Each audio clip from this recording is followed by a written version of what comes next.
Mabuhay ang mga magsasakang Pilipino. Today po gusto ko lang talagang magpasalamat sa inyong lahat po sa inyong tulong sa akin kasi po today po ay umabot na po tayo ng 30,000 subscribers sa ating YouTube channel at ang inyong Lakatan Farmer po dito ay nagpapasalamat po talaga sa inyo. Kahit na hindi naman po ganoon talaga kaganda yung ating mga content, pero yung inyong lingkod po ay nag-iisip na rin talaga ng pwedeng i-content para po na makapag-encourage sa atin sa mga kaibigan natin na mga lakatan farmers na rin sa buong Pilipinas at even sa labas ng ating bansa. Kasi nga po may mga nagtatanong na rin na mga foreigner kung minsan sa ating mga pinanggagawa dito sa ating farm. So maraming salamat po. Unang-una po nagpapasalamat po tayo sa Panginoon na siya nga talagang nagbigay sa atin ng konting konting karunungan sa pinanggagawa natin sa buhay. Yung umpisa po naman talaga nito parang ano lang, gawin lang sana natin itong library, itong ating mga videos at ating mga yung ating mga natutunan sa pagtatanim po ng lakatan. Pero naisip ko po kasi na sabi ko hindi na rin ako kasi magtatagal dito sa mundo. Naisip ko kasi yon. So sabi ko, pag hindi ko po na record, pag hindi ko po na document yung mga ginagawa ko dito, wala nang babalikan kahit sino. Dahil gusto ko po kasing ma-impart yung ating natutunan, yung konting alam natin dito sa paglalakatan. So talagang binibidyo po natin at binigyan talaga natin ng pansin. Yun talaga po, para na kahit pagdating rin ng panahon na wala na tayo dito sa mundo, pagdating ng panahon na kukunin na ako ni Lord, at least po may buhay na alaala na pwedeng balikan yung ating mga fellow farmers, mga young generation farmers po, na yung ginagawa natin pwede nila makapupulutan talaga ng pag-aaral sa agrikultura. Yun po talaga yung pakay natin. Dahil sa awa na rin ni Lord, na monetize po yung ating channel, at yun na nga, continue na natin kahit na napakahirap po talaga gumawa po ng content. Akalain nyo naman mga ka-agri, Sunday lang po tayo walang upload na video. All through the week po nag-upload po tayo ng video. Mahirap po yun pag hindi po tayo well equipped sa pagbibigay ng ating mga gustong ibahagi sa ating mga kaibigan sa pagpa-farming. Kaya nga dito pa lang sa Lakatan yung iba dito sa alam ko siguro na boring na sa mga pinagsishare natin dito. Siyempre yung iba pabalik-balik na lang yan, pero po kasi marami po kasing nagtatanong. Yun yung concern natin, hindi yung mga expert. Yung concern po natin yung gustong mag-uumpisa pa lang.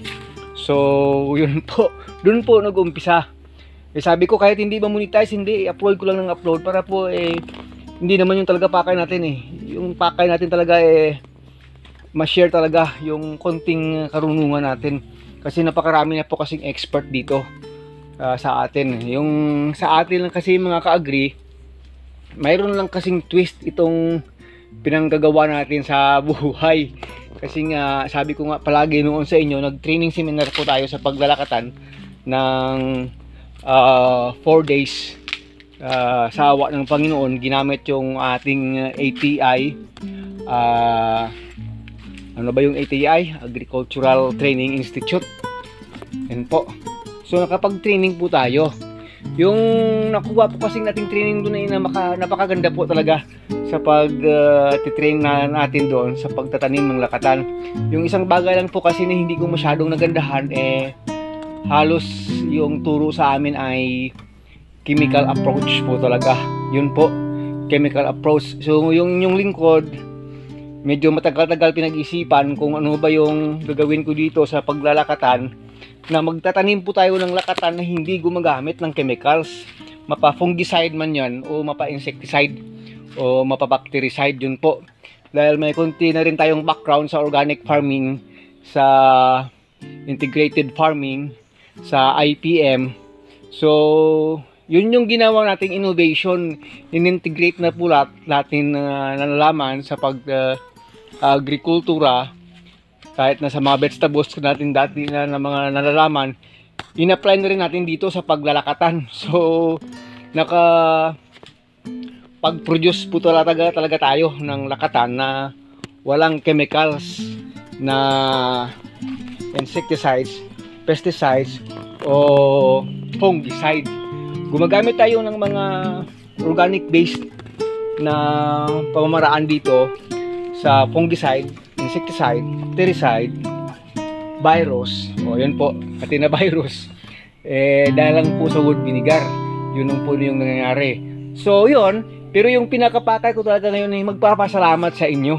Yun po, sabi ko nga una kay Lord, at sa kasi inyo lahat na palaging umaantabay, palaging sumusuporta sa aking solid family team na andyan lang palagi, sa ating mga ka-agree all over the Philippines, at sa inyo po, yung mga talagang nagtatanong, yun po yung na-appreciate ko po talaga, yung sa mga nagko-comment po talaga, mapapositive man o ma-negative man po yung comment ko po ninyo, appreciate ko po talaga yun. Maraming salamat po, kasi kung positive yung inyong tawag, yung inyong nagiging comment, masaya po tayo, kasi at least alam ko may natututo. Hindi lang ako, may natututo. Kung magiging negative comment na rin po yun, minsan bashing na rin talaga, salamat pa rin, nagpapasalamat po kasi po sa inyo, kasi engagement pa rin po yun. At syempre po, eye-opener na rin sa akin, kasi hindi naman tayo ganun ka-expert, hindi naman tayo ganun kagaling talaga.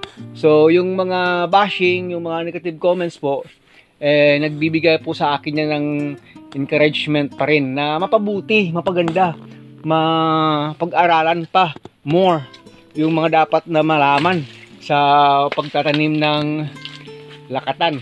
O yan, baka naburing kayo sa mukha ko, ano natin yung video tawag doon, ipakita natin sa mga lakatan. So maraming salamat na rin sa ating mga OFWs na mga kaibigan. Yan po, maraming salamat talaga sa inyo. Hindi ko na kayo maisa-isa, kasi mamaya baka bumanggit ako ng pangalan dito, may dumaang eroplano, mayroong sasakit yung loob, kaya generalize na lang natin. Sa mga kaibigan nating mga OFWs, maraming salamat sa inyo. Sa mga kaibigan natin na tawag doon nagtatanim pero hindi naman lakatan, ibang commodity sa pag-agrikultura, maraming salamat na rin po sa inyo. Sa ating walang sawang team captain mula dati hanggang ngayon, wag ko nang banggitin, kilalanin niyo sa ating solid team. Maraming salamat po. Kasi ayokong bumanggit ng pangalan sabi ko nga, para walang walang lamangan, general na. So yun, maraming salamat talaga sa inyo. Kung hindi dahil sa inyo, wala pong Agritech Mix TV na rin, kasi nakakasawa rin naman po talaga pag hindi mo love itong ginagawa nating pagbabloging, at alam mong wala namang viewers na marami, na alam mo namang wala talagang natututo. Ako kasi pag may ginagawa ko at gusto kong i-share at saka walang natututo, nawawalan ako ng gana. Yun po, kasi yung gusto ko kasi may natutunan yung nakikinig sa akin, kahit konti lang po talaga. Like kayo dito sa may taas, sa may area na palagi na nating in-harvestan by every week. Sorry po, inubo na tayo kasi nag-leafing po tayo dito kahapon ng tawag ng pangmalakasang leafing, dahil palaging umuulan. Kasi gusto kong mabilis siyang mag-dry sa ilalim, kasi mabilis yung pag-akyat ng mga sigatoka. Maraming salamat sa aking may bahay, Mambuga Duo Covers. Very supportive po yan. Yun na lang muna babanggitin ko Pero syempre, sa lahat nating mga nasa Premier Team at saka sa LS Team, maraming salamat po. At saka sa ating masugid na mga kaibigan sa pagla-live stream. Pasensya na kayo pag hindi ko kayo matambayan lahat. Yun po. Dahil yung oras natin kasi masyadong limited lang.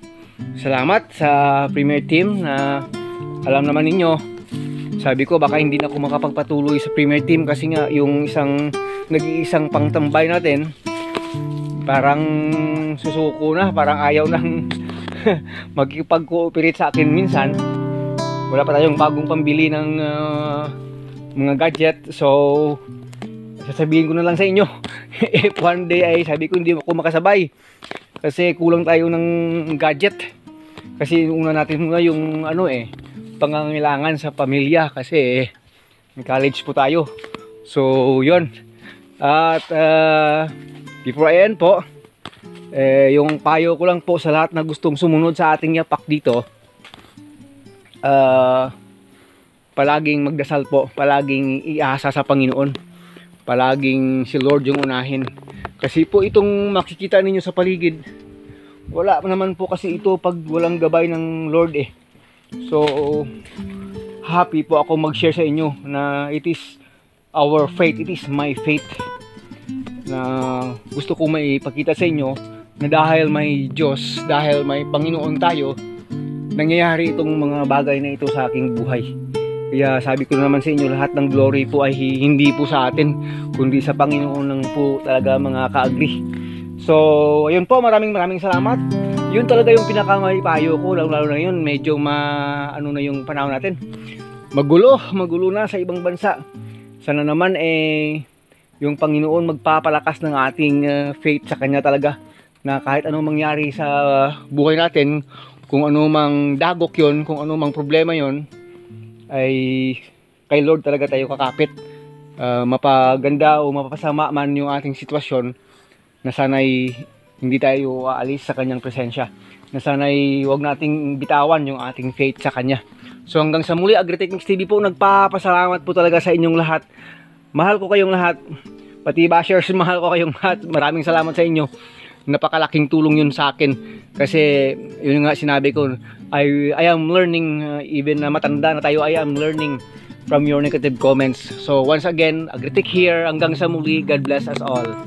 Mabuhay, magsasakang Pilipinong ating tinataguyod.